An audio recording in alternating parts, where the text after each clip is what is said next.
একজন কৃষক ছিলেন, আপনাদের মতো একদম পল্লী গ্রামে বাস করতেন। ধান রোপণ করছে, ছেঁড়া কাপড়। ওই ধানগুলো বপন করে যে মজুরিটা পাবে, ওই নিয়ে হাঁড়িতে চাল উঠবে, সন্তানাদির খেতে দেবে। কিন্তু পাশে হরিনাম হচ্ছে গ্রামে। তো বৈষ্ণবরা যখন হরিনাম শুনতে যাচ্ছে, তখন বৈষ্ণবদের দিকে তাকিয়ে ওর চোখটা ভিজে গেছে। প্রভু, কতদিন মনে করেছি তোমার নাম প্রাণ ভরে একটু শ্রবণ করব, কিন্তু এই ধানগুলো না রোপণ করলে সন্তানদের মুখে অন্ন উঠবে না। ওর ওই ছলো ছলো চোখ দেখে কিছু বৈষ্ণবরা বলছেন, কি গো, তুমি আমাদের দিকে এইভাবে অপলগ্নে তাকিয়ে আছো, চলো, আরে চলো না, আমাদের সাথে নাম শুনতে যাবে। দৌড়ে এসে বললেন, সে ভাগ্য তো আমার নাই। কে বললো ভাগ্য নাই? তুমি এক কাজ করো তো, তুমি যাও, আমরা দাঁড়াচ্ছি, পাশেই তো বাড়ি, তুমি ওখান থেকে একটা কাপড় পরে চলে এসে একটু ডুব দিয়ে চলে এসে, আমরা অপেক্ষা করছি। হাতের ধানগুলো ফেলে মনে করলো কি জানেন, এখনই যদি মৃত্যু এসে শিহরে দাঁড়ায়, আর তো জীবনে শুনতে পাবো না। আজ না খেয়ে একদিন থাকলে তো মানুষ মরে না, যায় না একটু ভগবানের নাম যদি আর শোনার ভাগ্য না পায়। নিজের স্ত্রীকে এসে বলছে, কিছু মনে করো না, আজ অপরাধ নিয়ে তোমার সামনে দাঁড়িয়েছি। অপরাধটা হলে আজ আর তোমাদের আহারের কোনো ব্যবস্থা আমি করতে পারিনি, তবে আমার আত্মার খাদ্যের জন্য আজ আমি হরিবাসরে হরিনাম শুনতে যাচ্ছি, আমাকে বাধা দিও না।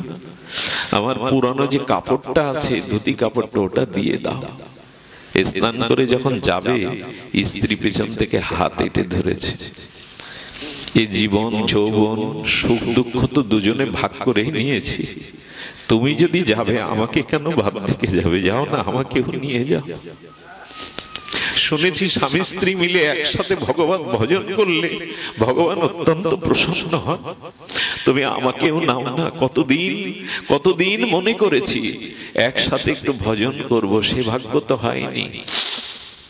আমি তোমার কাছে দাবি তুলবো না কিছু, আর তো কোনো দাবি নেই, চলো দুজনে একসাথে যাই।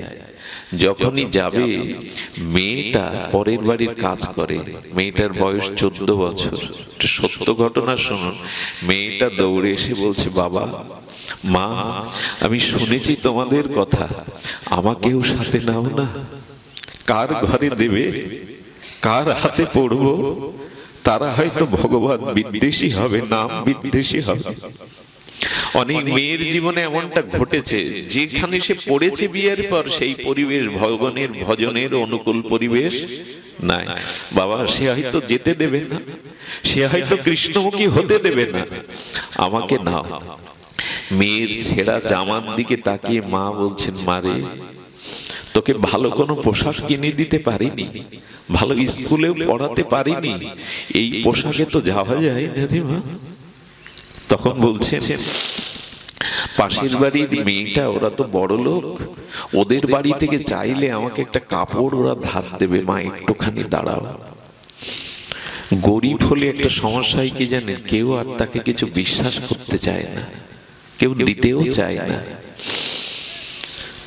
মেয়েটাকে যখন বলছে, তোর একটা শাড়ি দিবি, অনেকগুলোই তো শাড়ি, এটা আবেগের কথা নাই, এই প্রাণের টান থাকা চাই ভগবানের জন্য। শাড়িটার কথা বললেন, খেপেছিস? এই শাড়িগুলোর কত দাম তুই জানিস? যাবি তো ওখানে ধুলায় বসতে, শাড়ি ধুলা মাখাবার জন্য নয়।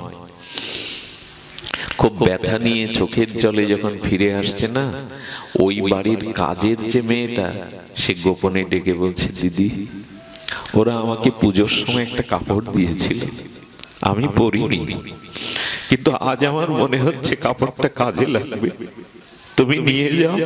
তবে এই কাপড়ের বিনিময়ে কিন্তু আমাকে একটা জিনিস দিতে হবে। কি চাই তোমার?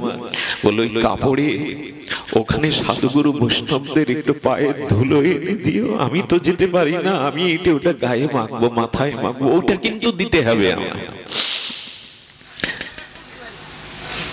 ওটা কিন্তু আমাকে দিতে হবে। ওইটাকে নিয়ে পরমানন্দে যখন এসেছে, হ্যাঁ, পরমানন্দে যখন এসেছে, ওনার ছোট ছেলেটা দূর থেকে বলছে, বাবা, আমিও বাদ যাব কেন? বাবা, আমাকে নাও, বাবা, আমাকে নাও। ছেলেটাকে কি বললো জানেন? ছেলেটাকে মা বললো খালি হাতে যেতে নেই, কিছু জায়গা আছে শিশুর কাছে রাজদর্শনে সাধু দর্শনে খালি হাতে যেতে নেই। ছেলেটা বলল বাবা কিছু ফুল তুলে আনি না, বাড়ির পেছনে যে সাদা ফুল গাছ আছে ওই সাদা ফুল তুলতে গিয়ে এই সর্পাঘাতে ওখানেই মরে পড়ে থাকে ছেলেটা। সেদিন বাবা মার মেয়েটা ওর লাশটা নিয়ে গোবিন্দের কাছে গিয়ে কথাই বলেছিল, প্রভু জন্ম মৃত্যু জরা ব্যাধি নিয়েই আমরা জন্মেছি, তুমি যত অভাব দাও যত ব্যথা দাও যেন জন্ম জন্মান্তরে তোমার চরণে আসবার একটা প্রেরণা পায়। পুষ্পাঞ্জলি কি দেবে? নিজের সন্তানকেই আজ পুষ্পাঞ্জলি দিয়ে দিল। হরিনামের জন্য এই ব্যাকুলতা চাই। যজ্ঞে আসবে, হরিকথা শুনতে আসবে। সেই ছোটবেলায় শুনেছিলাম হরিদাস মাস্টার, সেই মাস্টারকে বলছেন তার স্কুলের প্রধান শিক্ষক, আগামীকাল আপনি ছুটি চেয়েছেন, হবে না, কাল স্কুলে উপরের মহলের অফিসাররা আসবে, আপনাকেই দায়িত্ব নিতে হবে। সেদিন আর হরিকথা শুনতে গিয়ে স্কুলে যায়নি, জানেন যে চাকরি আর রাখবে না। পরের দিন যখন উনি রিজাইন দিতে গেলেন, খাতাটা চাইলেন, প্রধান শিক্ষক বললেন, হ্যাঁ হরিদাস বাবু, আপনার জন্যই কাল স্কুলের সুনাম সুরক্ষা হয়েছে, আপনার জন্যই উপরের মহলের অফিসাররা খুব খুশি হয়েছে, আপনি যেভাবে তাদের হিসাব নিকাশ সবকিছু বুঝিয়ে দিয়েছেন খাতা। বলে উপহাস করছেন আসতে পারেনি বলে? উপহাস করছেন? আমি জানি আমার চাকরি থাকবে না, এই জন্য রিজাইন দিতেই চলে এসেছি। বলেন আপনি মাথা খারাপের মতো কি বকছেন? কাল সারাদিন আপনি ডিউটি করেছেন, অফিসারদের সাথে আপনি কর্তব্য পালন করেছেন, আচ্ছা আপনি তো সই করেছেন, দেখুন আমি মিথ্যা বলছি কিনা। দেখছেন হস্তাক্ষরে ওনার সইটাও আছে। মাস্টার মশাইকে বললেন, মাস্টার মশাই সারাটা দিন আমি তার নাম শ্রবণ করেছি, সারা জীবন আমি সংসারের জন্য চাকরি করেছি, কেউ আমার ব্যথা কেউ আমার দায়িত্ব নেয়নি। আজকে যার নাম শুনেছি একটা দিন, সে আমার ভূমিকায় এসে ডিউটি করে গেছে, আমার হয়ে সইও করে গেছে। যার চাকরি একদিন করেছি সে আমার দায়িত্ব নিল, যাদের জন্য সারা জীবন ত্যাগ করেছি তারা কেউ আমার ব্যথা দায়িত্ব বোঝে না। আজ থেকে আমি তার চাকরি করব। ভগবান এই দায়িত্ব নেয়, ভগবান এই নাম মহিমার দায়িত্ব নেয়।